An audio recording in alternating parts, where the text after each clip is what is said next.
Estamos en la editorial Realidades en un mundo cambiante, en donde nuestra meta es ser mejores.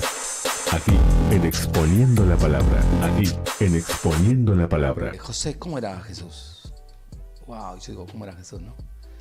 Para el común denominador, te decía, Jesús era amoroso, cariñoso, precioso, maravilloso, era el Hijo de Dios, tenía paciencia, era único, porque ese es el común denominador. Pero ¿quién era Jesús bíblicamente hablando? Es el problema, ¿no? ¿Quién era Jesús de acuerdo a nuestras deducciones? O sea, en su momento creo que hablamos en un editorial de esto, por dónde andaba Jesús, y hoy queremos tratar de ayudarlo más o menos para saber quién era Jesús. O sea, si usted quiere saber quién era Jesús, ¿qué tiene que hacer? Tiene que preguntarle a su pastor, a su denominación. Quiere saber quién era Jesús, tiene Mateo, Marcos, Lucas y Juan para saber quién era Jesús. Y aunque los evangelios no son, escúcheme, propiamente una historia y menos una historia de Jesús, de todas formas a través de ello es posible esbozar su perfil humano. Quizás lo primero que sorprende es su grandeza moral. Su grandeza moral, cosa que muchos ministerios no lo tienen.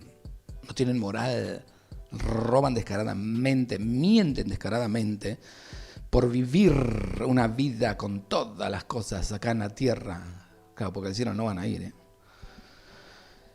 Gloria al nombre de Jesús. Su grandeza moral. No hay nada en su conducta que ni de lejos parezca mezquino. ¿Están escuchando, ministros, no? Ustedes tienen dinero y lo tienen guardado, tan peor que el Vaticano. No hay nada en su conducta que ni de lejos parezca mezquino. Frente a sus enemigos mantuvo su dignidad sin herirlos. Dijo hipócrita, sepulcro blanqueado. A los fariseos prácticamente era la consigna de él, que hacen hipócrita por acá. Porque lo hacían todo por religioso que eran, no porque amaban a Dios. A veces el silencio fue su respuesta, cosa que muchas veces hay muchos ministros que no saben callarse la boca. Como cuando los soldados le coronaron de espina y se burlaban de él, por ejemplo. O cuando Herodes, para satisfacer su curiosidad, quiso conocerle y le interrogó. ¿Sabe? Su personalidad no ha tenido parangón. Lo han reconocido quizás más que nadie. ¿Sabe? No hay nadie en todo el globo terráqueo, en todo el planeta, en las estrellas, en donde a usted se le dé la gana, que sea más conocido que Jesucristo. Nadie, ni los Beatles, ni ningún jugador de fútbol payaso que no sirve a Dios que no los conoce. Ahora bien, cuando quizás su personalidad, por ejemplo, no ha tenido parangón, lo han reconocido quizás más que nadie, lo mismo que no creen en su divinidad. No creciendo en él aún así, lo reconocen como Jesús, el Hijo de Dios. No se dejó llevar por la corriente, no se dejó vencer por las tentaciones más peligrosas, la de la popularidad. ¿Sabe? La tentación más peligrosa casualmente es la de la popularidad. Y vemos hoy que tenemos todos estos medios que podemos llegar a estar en eso, vemos como ministerios gastan millones y millones y millones para hacerse conocer o para darse a conocer, cuando todo ese dinero tendría que ir a parar a los huérfanos, a las viudas, a los ancianos y a las madres solteras. Eso es más vanagloria. Dios no tiene nada que ver con eso, hermano. Ahora bien, la tentación más peligrosa, la popularidad. Ahora, con lo fácil que le hubiera sido meterse al público en el bolsillo, ¿verdad? Porque era Jesús. Él lo podía haber hecho tranquilamente. Pero no le importaba quedar mal. Y nada le privaba de decir las verdades a todos. Nada le privaba de decir las verdades a todos. Y no importa quiénes eran, si eran los de arriba y si eran los de abajo. Nunca fue blando ni hizo concepciones. O sea, está bien, más o menos, mira, te voy a tratar de entender, viste, Judas me está robando, pero bueno, voy a tratar de entenderte, viste, y voy a hacer cosas que no vi. Nunca. Él nunca hizo eso. Nunca fue blando ni hizo concesiones con nadie, y menos con aquellos que sabían la verdad. Muchas veces me dicen a mí, pero usted tiene que tratar de hablar con un poco más de amor cuando se hablan de los ministros, que esto que el otro. Muchas veces me han dicho no de nombre porque queda mal. Si son ellos los chorros, tengo que informar quiénes son. No vayan ahí, ¿qué pasa? Somos atalaya, tenemos que decirlo. Supo estar solo y amaba a la soledad. sin necesidad de compañía ni de consuelo, y aunque una vez la buscó en el huerto de los olivos, al no encontrarlo se sobrepuso enseguida. Como sembrador de la palabra de Dios decía lo que tenía que decir con toda sencillez, sin rodeo y sin efecto rebuscado. ¡Ay! ¿Escuchó lo que dije? Amén. Levante la mano, aplauda, salte. Efecto rebuscado. Qué grande Jesucristo, ¿no? Y dejaba que libremente fuese escuchada, sin esperar comentarios y menos aplauso. Y le exponía la palabra tal cual estaba. Nunca esperó comentarios, nunca esperó aplausos. Nunca. Hoy el día todos esperan aplausos, todos esperan comentarios. Hay que hablaron de mí, a ver qué dijeron de mí, quisieron. Hablando con hermanos siempre le digo, si vas a hacer algo para Dios, tenés que hacerlo pensando que es para Dios. No esperes que te llamen, no esperes que te digan cosas, no esperes que pongan me gusta. Vos lo estás haciendo para Dios, es para Dios. Juan el Bautista no tenía un Facebook, ni un YouTube, ni nada para que después le pongan, ay, me gusta, qué lindo que predicaste, Juan. Jesucristo hay que vivir en el monte del sermón del monte. Hoy la gente se basa en eso. ¿Se cree que de eso se trata el Evangelio? No, el Evangelio se trata de Jesucristo. Se trata de que acepten o no acepten, de que te guste o que no te guste, o que te hablen bien. No se trata de eso. Parece que por su misión debería haber figurado en las filas clericales o entre los servidores del templo. O bien en esas comunidades de monjes judíos que vivían en la región de Qumran, que eran los esenios, dedicados a la oración y al estudio y copia de los textos sagrados. Pero no fue así. ¿Por qué no se vestía con pieles como su pariente Juan el Bautista y no comía miel silvestre, ni langosta, ni vivía en una cueva? Es evidente que no fue un asceta, o sea, un profesional. Hoy día dice, tenés que ser un profesional del Evangelio. Tenés que decir, como Edith Macedo, un profesional para poder robarle a todo el mundo y tener 1.700 millones de dólares y ponerle un cartel que dice, para de sufrir, cuando van a sufrir toda la vida. Tampoco se rodeó de la escenografía espectacular con que otros fundadores de religiones más o menos se han rodeado. ¿Cuándo van a aprender que ese es el Cristo que predicamos, que está en Mateo, Marcos, Lucas y Juan? ¿Cuándo van a aprender la mayoría de los supuestos predicadores? ¿Cuándo? En su exterior, escuche bien, no había nada extraordinario. Se equivocan los que todavía se imaginan a Jesús como una especie de hippie, harapiento, descalzo y despeinado. Jesús era pobre. Escuche bien de nuevo, Jesús era pobre.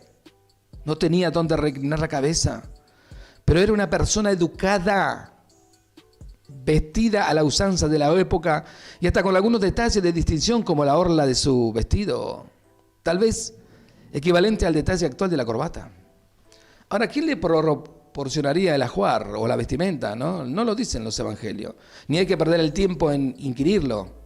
Pero no es nada descabellado pensar que su madre estaría en todo.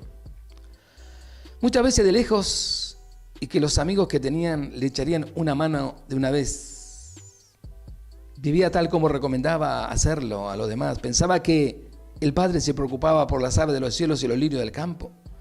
Jesús condenó la riqueza declarando la gran obstáculo para entrar al reino de los cielos y dejó muy mal parados a los ricos. Aunque fue amigo de algunos como de José de Arimatea, Lázaro y Zaqueo, esto no permite condensar su criterio sobre la riqueza de una manera demasiado simplista. Su sentencia va más al fondo de la cuestión que a cierta apariencia. Sintonizando con ella no sería difícil demostrar que cuando condena la riqueza sabe muy bien que es posible que haya rico con espíritu de pobre, tal vez muy poco, y pobre con espíritu de ricos. Tenía siempre presente su misión y su condición de Mesías. Llegado el momento era radicalmente exigente. El que quiere venir en pos de mí, niéguese a sí mismo. ¿Sabes? Si vos no te negabas, no ibas a seguir a Jesús. No es como hoy, que hacen supuesta campaña que no son bíblicas. ¿Y cuándo levanta la mano? ¿Cuándo nace la grita? ¿Se negaron? No se negaron. Dentro del sistema eclesiástico hay muchos que nunca se negaron a sí mismos, siguen haciendo lo que se les da la gana, y muchos de ellos son ministros. Se hacía muy superior al propio padre o madre del que pensaba seguirle. Era, por decirlo así, alérgico a la mediocridad. ¿Quiénes son tu padre? ¿Quiénes son tus madres? Aquellos que hacen la voluntad de mi Padre. ¡Wow! Extraordinario. El que no deja padre y madre por mí no es digno de ser mi discípulo. Mirá las exigencias. Hoy en día no hay exigencia en ninguna clase. Hoy te predican, sí, vení acá, aceptalo ya, te va a bendecir ya, te va a prosperar ya, te va a allá. Mentira, te están predicando otro Cristo. No conocen al Cristo de la Biblia. Los fusilánimes, los débiles, ni se le acercaban. Los ignorantes ni se le acercaban. En cambio era dulce y cariñoso con los pequeños y los pecadores. La adúltera le devolvió la vida. A este respecto, los evangelios contienen páginas emocionantes. Su preferencia estaba entre los pobres. Tan abundante en la época, así como entre los marginados de la sociedad, de aquella sociedad tan esclava en sus prejuicios. Cobradores de impuestos, pecadores efectivos o aparentes, enfermos, el pueblo sencillo, etc. Esto escandalizaba extraordinariamente a la gente de orden, supuestamente, ¿no? Y fue lo que con poco esfuerzo labró su reina. Este hombre no habla como los demás decían. Qué extraordinario, ¿no? Cuando la gente se da cuenta de que no hablamos como los demás. No hablamos como los demás. No mentimos como los demás. No engañamos como los demás. No vivimos como los demás. Este hombre no habla como los demás. Decían mucho que lo escuchaban. Efectivamente, hablaba seguro de lo que decía y no tenía que dar rodeo para ir hilvanando su discurso. Cada frase suya era una sentencia, una afirmación. Lo que había dicho era justamente lo que había querido decir. No solo lo hacía, escuche bien, no solo no hacía nada para engrosar la fila de sus seguidores, él jamás se preocupó para que lo sigan. Nunca hizo nada para que lo sigan. Nunca regaló nada. Ay, al que me sigue le voy a regalar algo. El que me sigue va a estar primero en el reino de los cielos, al que me sigue, no, nunca. Volvemos a lo mismo, no solo no hacía nada para engrosar la fila de sus seguidores, sino que más bien los espantaba diciéndole lo mal que la iban a pasar si les seguía. A mí me siguieron, a ustedes los van a seguir. A mí me maltrataron, a ustedes los van a maltratar. A mí me mataron, a ustedes los van a matar. Mire qué bárbaro, ¿no? Y hoy hablan tanta payasada para que sigan a Jesús, pero no al Jesús de la Biblia, al Jesús que ellos quieren que sigan. Es cierto que prometía la vida eterna, pero esta era para después de la vida mortal. Al concluir el discurso del pan de vida, muchos creyeron que estaba loco y se marcharon. Entonces, con un poco de ironía, no exenta de profunda tristeza, se dirigió a los que no se iban, entre ellos los apóstoles, y le preguntó, ¿también ustedes quieren marcharse? Pedro, Mateo, Marco, ¿quieren marcharse? Pónganse tranquilamente. El reino de los cielos lo voy a seguir predicando, voy a seguir siendo yo. No cambia nada de que ustedes se vayan. La misión ya está, estoy acá en la tierra para eso. Qué bárbaro, ¿no? Pero no por ellos se dio a algo en su doctrina ni en sus habituales exigencias. En cuanto a su moralidad, no hubo ningún indicio al que sus enemigos pudieran agarrarse. Escuche, ministro. En cuanto a su moralidad, el Cristo de la gloria, creo que es el Cristo que predicaba, no sé. No hubo ningún indicio al que sus enemigos pudieran agarrarse. Él mismo les dijo, ¿quién de vosotros me redarguye de pecado? Dijo en una ocasión. ¿Quién? ¿Quién de ustedes me puede acusar de que yo miento, engaño y robo? ¿Quién de ustedes me puede acusar de que yo vivo de ustedes? Qué problema, ¿no? Para muchos de ustedes, ¿no? Que me están escuchando. Le acusaban de endemoniado, por ejemplo, y también de comilón, porque no rehusaba las invitaciones. Está bueno eso. Y a la hora de condenarle a muerte, no tuvieron más remedio que inventar varias acusaciones, una de las cuales, falsa para la autoridad civil, era que incitaba al pueblo. Y no obstante, al no hallar mérito ni prueba suficiente para aplicar la pena capital, recurrieron a la propia aseveración de que Jesús se hacía igual a Dios.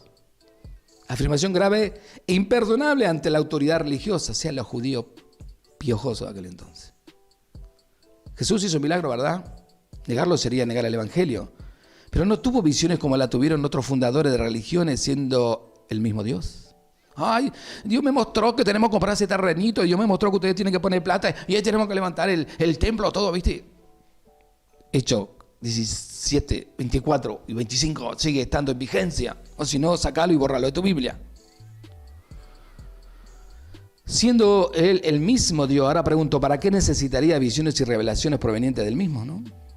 Tampoco padeció enfermedades. Era un hombre sano y fuerte.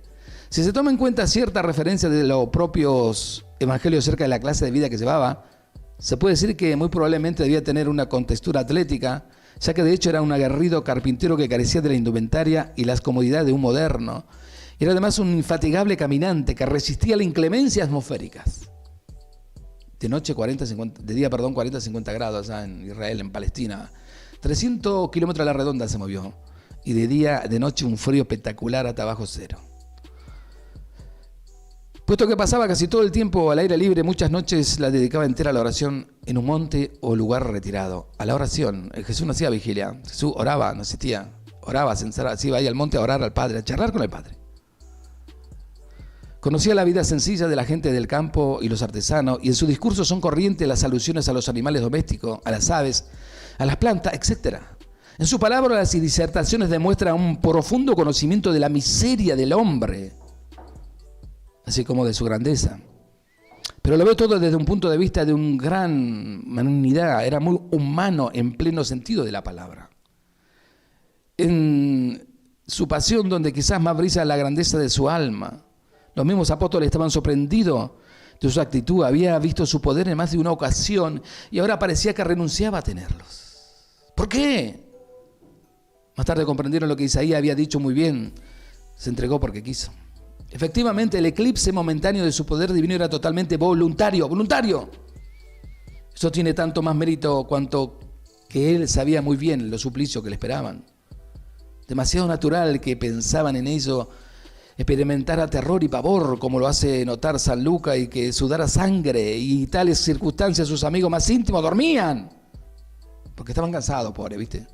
Se encontraba completamente solo frente a su destino. Charlando con varios hombres de Dios verdaderos, genuinos y mujeres, me decían: José, sufrimos de una soledad en oportunidades cuando los grandes conflictos se nos vienen encima. Y le digo, es parte del ministerio. A veces nos abandonan todos, hasta la familia, pero Dios no nos va a abandonar, es parte del ministerio. Es a lo que Dios nos llamó. ¿Sabe? Mientras Dios no nos abandone, no importa que todos se vayan. Porque lo importante es que Él esté, no que los demás estén. No se hacen concesiones para cambiar la presencia de Dios en nuestras vidas porque estén otras personas. Ahora bien, es casi imposible imaginarse lo que se supone para un alma selecta como la suya, ser objeto de un proceso amañado por el odio y el deseo de venganza. El procurador Poncio Pilato, más culto que sus subordinados, buscó todas las salidas jurídicas posibles para no tener que firmar una sentencia que vio ser injusta desde el primer momento. Pero cedió a la presión de los grupos influyentes. El suplicio de la flagelación, el ser objeto de burla de la soldadesca, sirvió para que fuese verdad lo que también había dicho Isaías: despreciado entre los hombres, varón de dolores, experimentado en quebranto. Herido fue por nuestras rebeliones, molido por nuestros pecados. El castigo de nuestra paz fue sobre él, y por sus llagas fuimos nosotros curados. Es decir, quedó irreconocible. Y para terminar, fue condenado al horrible suplicio de la cruz. Todo el cuerpo quedaba colgado de las dos muñecas y el tórax no podía ensancharse para recibir el aire exterior. El reo se asfixiaba, intentaba incorporarse para poder respirar. Se apoyaba sobre los pies atravesados por los clavos. El desgarro se hacía más profundo. Todos los músculos del cuerpo se crispaban por un momento. Volvía el cuerpo a caer rendido para iniciar de nuevo la lucha contra la asfixia. Simultáneamente llegaba la gangrena, la fiebre era altísima, la sed indescriptible, y Jesús, el suplicio corporal iba acompañado de otro interior. Y esta desolación espiritual parece reflejar en la misteriosa queja cuyo verdadero sentido quizá no será siempre desconocido, que era: Padre, ¿por qué me has abandonado? Su cadáver fue enterrado en el sepulcro nuevo, excavado en la roca, cerrado por una gran losa de forma circular, sellada con las armas del gobernador. Unos soldados montaron la guardia, pero aquí que, al amanecer del tercer día, se oyó un gran ruido y la losa se movió. Los soldados huyeron despavoridos y el cadáver había desaparecido. Enseguida unas mujeres dijeron haber visto no el cadáver, sino al mismo Jesús revivido. Luego los propios apóstoles, que no habían querido hacer caso a las mujeres, lo tuvieron delante de ellos y ya no les cabía la menor duda. Era el mismo Jesús de antes, que había resucitado. Gloria al nombre del Señor. ¿Quieres saber quién es Jesús? Mateo, Marco, Lucas y Juan le dice quién era Jesús. No lo que le dice la mayoría de los chantas eso. Y sobre todas las cosas aprendamos que tenemos que imitar a Jesús, no a hombre y no a ministerio.